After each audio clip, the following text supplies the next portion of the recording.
This channel does not promote any violent, harmful, or illegal activities. All content provided by this channel is meant for an educational purpose only.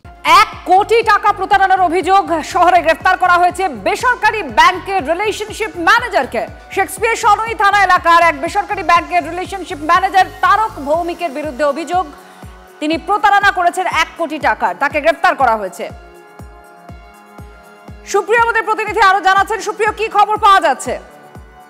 এখনো পর্যন্ত police সূত্রে যেটা জানা যাচ্ছে যে তারক ভৌমিক নামে ঢাকুরিয়া এলাকার বাসিন্দা শেক্সপিয়ার সরণি এলাকার একটি বেসরকারি ব্যাংকের রিলেশনশিপ ম্যানেজার পদে থাকা ওই ব্যক্তি শেক্সপিয়ার সরণি থানা এলাকারই একটি বেসরকারি ব্যাংকের এক মহিলা গ্রাহক তাকে ভুল বুঝিয়ে তাকে অতিরিক্ত মুনাফার প্রলোভন দেখিয়ে বিভিন্ন মিউচুয়াল ফান্ডে ইনভেস্ট করে অতিরিক্ত লাভের পরামর্শ দিয়েছিলেন এবং প্রায় 1 কোটি টাকা ওই মহিলা গ্রাহকের 1 কোটি টাকা মিউচুয়াল ফান্ডে না ইনভেস্ট করে বিভিন্ন জায়গাতে নিজের ইচ্ছে মতন ইনভেস্ট করেন এবং আর্থিক প্রতারণার অভিযোগ এবং ওই মহিলা প্রথমে শেক্সপিয়ার সরণি থানায় অভিযোগ দায়ের করেছিলেন এবং পরবর্তীতে কলকাতা পুলিশের গোয়েন্দা শাখা তারা তদন্তবাদ শুরু করে এবং তদন্তে নেমে প্রতারণার অভিযোগে এই রিলেশনশিপ ম্যানেজার তারক ভৌমিক তাকে ইতিমধ্যেই গ্রেফতার করেছে। আজকে তাকে আদালতে পেশ করা হয়েছে। তার বিরুদ্ধে আর্থিক প্রতারণা সহ একাধিক ধারায় কিন্তু অভিযোগ আনা হয়েছে, এমনটাই আমরা পুলিশ সূত্রে জানতে পারছি।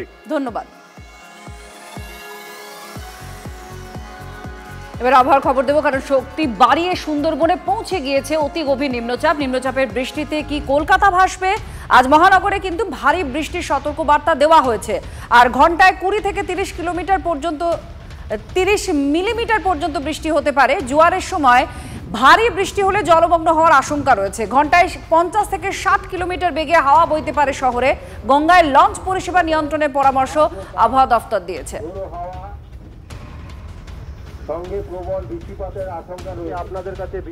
প্রবল বৃষ্টিতে মৎস্যজীবীদের নদীতে যেতে নিষেধাজ্ঞা জারি করা হয়েছে। সুন্দরবনের নদীগুলোতে জলস্তর বেড়ে গিয়েছে ইতিমধ্যেই, কারণ জোয়ার চলছে।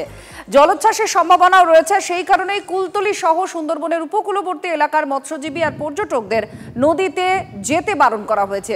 এমনকি লঞ্চে করে মাইকে প্রচার চালাচ্ছে পুলিশ প্রশাসন। ফেরি পরিষেবার ক্ষেত্রেও বিধিনিষেধ জারি করা হয়েছে।